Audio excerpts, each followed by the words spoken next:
interview, because I know a lot of bands don't like doing them.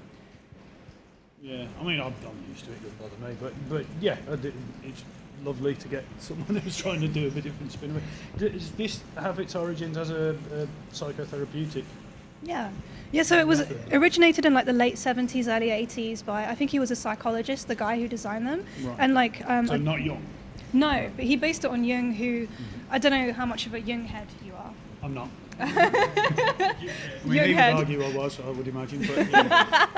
I know there's a book that's meant to chart psychological archetypes and dreamscapes, and but that's about all I know. It's a really good book. It's about like dreams, alchemy, and symbolism. Right. And basically, he found when he was interviewing his subjects that oftentimes they were, even if they had no knowledge of mythology or anything like that, they would always come up with the same symbols, the same stories. Collective subconscious. Precisely, we have this like sort of inherited or perhaps not inherited. We have this like understanding Somehow of the innate. world. Yeah, innate. Right. That's the word I was looking for. Yeah. Right. So I find this is interesting because people often surprise you with their answers. Can't say I will, but let's give it a go. We're rolling. All right. Hello and welcome to the Serpent Temple podcast. I'm here with Dave Hunt from Anaal Nathrakh. I hope I pronounced that right. Close enough for me. Cool. Nice. Dave. Yeah, Dave. My northern accent isn't quite there. We're going to do a Psycard reading with you today. I'm going to pull you 3 cards for the past, present, and future. Each one is based on the Jungian archetypes. Look it up if you don't know. Do you want to give the cards a shuffle? Actually, maybe that'll be difficult with a microphone. We have an interview format issue, but yeah. Okay. We need to address this formatting issue when we can. Well, we need to be inside with a table. That would help. It's some central heating. It's like -4 right now. Okay. Thank you so much. Do you want to pull your first card? Okay. I went to a Jerry Sadowitz gig the other night. That was card tricks, but with a very different context. That's 36, the puzzle. I'll read that to you. It's very labyrinth, isn't it? So this is past. This is past. I think I know where I am with that. Okay. I mean, if you already know, I can leave you to it. I'm curious to see what it says though. So, the puzzle. 2 doors set deep in a mysterious wood face the inquirer. They are guarded by a crowned statue who holds the key. Which door to choose? A card full of puzzling implications. I've got to turn the page. Oh boy. Doing this one-handed is a challenge. In our lives, we come face to face occasionally with situations where we are forced to make an agonizing choice.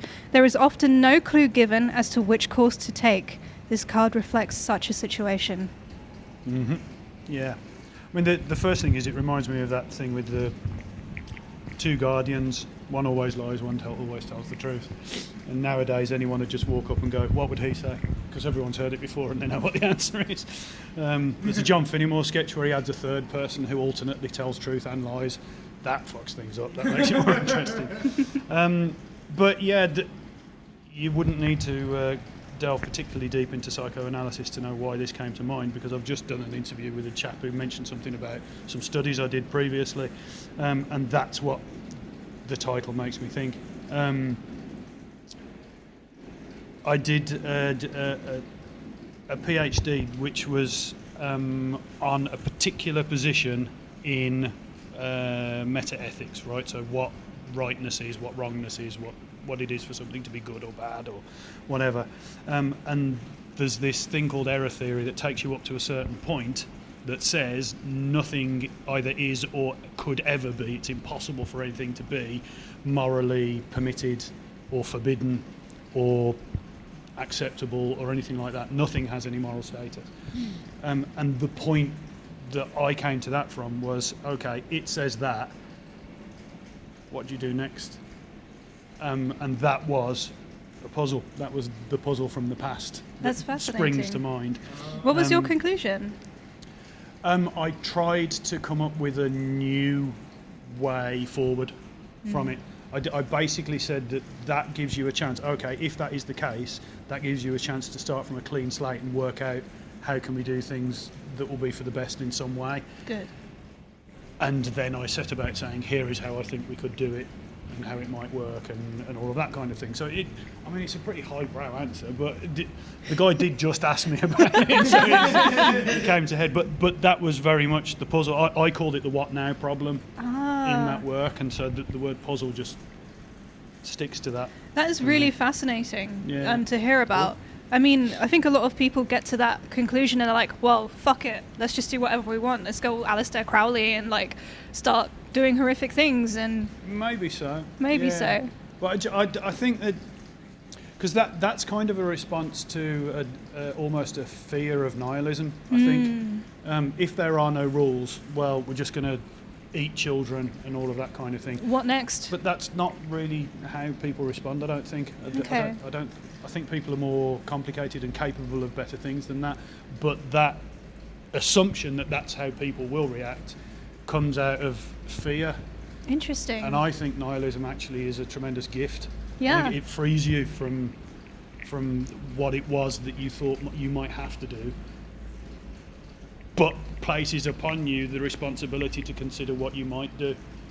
And that responsibility is one that we're not used to bearing. It's difficult for human agents to get their heads around that, to be confronted with this cosmic level of responsibility, and we run away from it and we just go, no, can't live in that world. So you can't take the rules away because everything will go to shit. Ultimately because they're sort of frightened of having the responsibility of coming up with what you should do instead. Yeah, because we're raised with these frameworks that we must adhere to from like the moment we're born. So it is frightening. I mean, I'm scared of the prospect, but in a good way, perhaps. Yeah, that makes sense. That's a kind of nice way to look at it. Yeah. I like that you came to such a positive way of looking at that. I mean, it's kind of not congruous with Anaal Nathrakh very much, but that's kind of stuck at the nihilism part, you know. Yeah. And I would argue that there are some quite serious negative aspects of humanity that you need to cope with if you're going to try and figure out how to move forward, and that we don't necessarily always realise exist. So coping with those is a bigger job than you might think, and that's where Anaal Nathrakh fits in that bit. Totally. I really loved, I think it was an Endarkenment, where you talk about, you mentioned like the whole Gove quote of, we're tired of experts. So that I feel that ties in with what you're talking about here, of like people dismissing a lot of ideas because of a certain sort of status quo, or because, I don't know if it's my own ignorance, but I do feel like there is a big distrust of experts in this country, of scientists and doctors. A lot of like, you watch a film and it's always the bad guy is the guy with the big brain. Very often, or the mad scientist kind of thing. But there was certainly at the time of writing that song, there was a big deal about flipping to another extreme, which was not just moving away from believing experts and things like that, but to the absolute primacy of the individual. It was part of the Trumpian sort of thing and everything. Absolutely, yeah. And the ignorant individual was the person to whom that idea appealed most, it seemed. So Gove's thing, the only expert that matters is you, was what he said. And he knew full well that he was appealing to the basest instincts of people, because the thing that he was trying to get them to vote for was premised on quite negative emotions. I think it was rejection. It wasn't embracing of any future possibility. It was, fuck this, these people are dickheads and all of that, which is a valid thing to feel, but for someone in his position who knows better, to appeal to that on purpose and to try to harness it to do something else with it than what the people who might have been interested in it thought he was going to do with it. I don't think that's a positive thing to have in the world. I think Michael Gove. Fuck that guy. Yeah. Should we move on to the present? Leave Gove in the past. Yeah. Sorry, that was about half an hour long. No, it was great. The Stranger. Okay. A strange land. Nice. Let me get to it in my little tiny book. The Stranger, in shadow, making an entrance in a doorway, stands a character whose sex is ambivalent. The Stranger perhaps symbolizes that part of our nature that we've shut out, that is now entering in a surprising way. It is the equivalent to the anima or animus, the excluded part of our psyche that is the opposite sex to our own. It can also stand for any person we have underrated or neglected, who could prove themselves a force in our lives. Represented here is also the caution and apprehension we feel towards the new people in our lives initially. Interesting. So the bottom line is, could be anyone. Yeah. That's pretty much what that says. I actually watched a film called The Stranger the other day. Oh, really? An Australian film about a guy who was running away, having murdered a child. Sam. This is the present. No, it was Sam. It was Sam did it. I could have put that better, couldn't I? Sam in the band tonight recommended the film to me. Oh, yeah. He has, at least not that I'm aware of, never murdered a child. Grown Although men, maybe. I've not been with him every moment since he was born. And Perhaps he has. probably shouldn't put it past him. I don't wanna, Remains to be seen. Yeah, don't underestimate people. Yeah. But yeah, so without wanting to ramble on quite as much as I did a minute ago, that's what The Stranger is. I watched it just the other day, and it's an Australian film with an English actor whose name escapes me at the moment, but I mean, people have got Google and stuff. And he's a wonderful actor. He did a film not long ago called Possum as well, which is on my list of things to watch. Very, very disturbing Good. film. So yeah, there you go. That's The Stranger to me. That's The Stranger. Good film. Go check it out. I'm going to check it out too. Hopefully You might hate it. I might do. Sometimes It's a bit you got- art house kind of thing. I but like it's, stuff like that. It's good. I don't mind it. Sam's got great taste in films, so. So you know Sam. And of course I know. You Well, probably he's know been better on, than me whether he's ever murdered a child. Then. he's been on here twice. We keep collecting him. Yeah. Do you want to find out what's in your future? No. Prison. Oh, no. Maybe you murdered a child. 37. Or someone I know did. Let me read it to you. It's not as bad as it looks. A manacled prisoner languishes behind bars, but sunlight floods into the cell. Sounds bad. You got some sunlight? The card stands for those situations where we are seemingly trapped, where the key is turned on us and we have no freedom of action. I mean, that to a certain extent, that sounds metaphorical for the human condition. Precisely. But I don't think it benefits the world to go on about that. I think we all know that sort of feeling. Big Brother is still watching you unless they've come and taken the TV away because it doesn't work.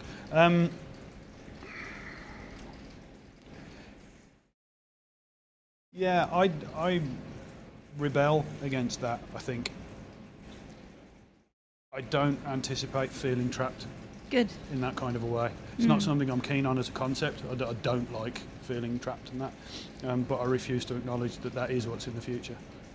Unless, of course, I'm incarcerated for something, in which case it won't really be up to me. But in this sort of metaphorical, psychological way, I would depart from the validity of the method, to use silly-sounding words, a little Understandable. bit, and rebel against it and say, not doing that. What do you think of like Gnosticism? Are you into? Because I've seen there's like alchemical references in your work, so I wondered if that was something that you'd discovered or were into. Gnosticism, no. Alchemy, to a certain extent, but it's more because the people who were alchemists took themselves to be trying to figure out something more fundamental about the world than was what was encompassed by human understanding at the time. Pardon me. So it wasn't possible to turn base metals into gold, but they thought they could crack the secrets of the universe and achieve this kind of thing. And that way of trying to see what's behind things, and that does appeal. Not in terms of alchemy, but on a more societal sort of philosophical or psychological level. Yeah. But also, I'd take them to be quite amusingly heroic failures. I can see why you'd say that. Yeah. Because it was rubbish. it was complete rubbish. But it was attractive aesthetically. It's really gorgeous. It can be quite compelling stuff to read about the stories of them and that kind of stuff. Totally. But yeah, I mean, it comes back to the stage name I use is an alchemical thing. But again, that's about finding the hidden beneath kind of stuff, and that is resonant to me because I think we understand very little of what's actually going on most of the time. I mean, this kind of thing is an attempt to reveal, by fairly mundane means, but to reveal something more profound than we typically take to be going on. And I think that's true in virtually all circumstances all the time. So yeah, that's resonant, I suppose. Yeah, I think sometimes we need meaning and we'll find it where there isn't any. Yeah, we've got a song about that. Oh, nice. It's called Idol. Oh, perfect. But yeah, people rush towards perceived meaning. I don't think there is any. No, but that's kind of the fun of it, isn't it? Sometimes. Maybe. Perhaps. Maybe. I love that. This has been such a philosophical adventure. Thank you for humouring me with my cards. I appreciate it. More than happy to. It's an interesting, very interesting way of doing things. So We thank you. do like really long, like hour-long interviews with these sometimes, and we like really delve into it. So you're welcome to come on anytime if you want to do that. I'd be happy to do that sometime. Yeah, I mean, Sick. obviously, When today you're isn't the day not for today. that. But if you've had Sam on twice, I've kind of got to do it again. haven't I? Oh yeah, I've got to beat Sam. Yeah. Well, thank you so much for watching. Yeah. Thank you.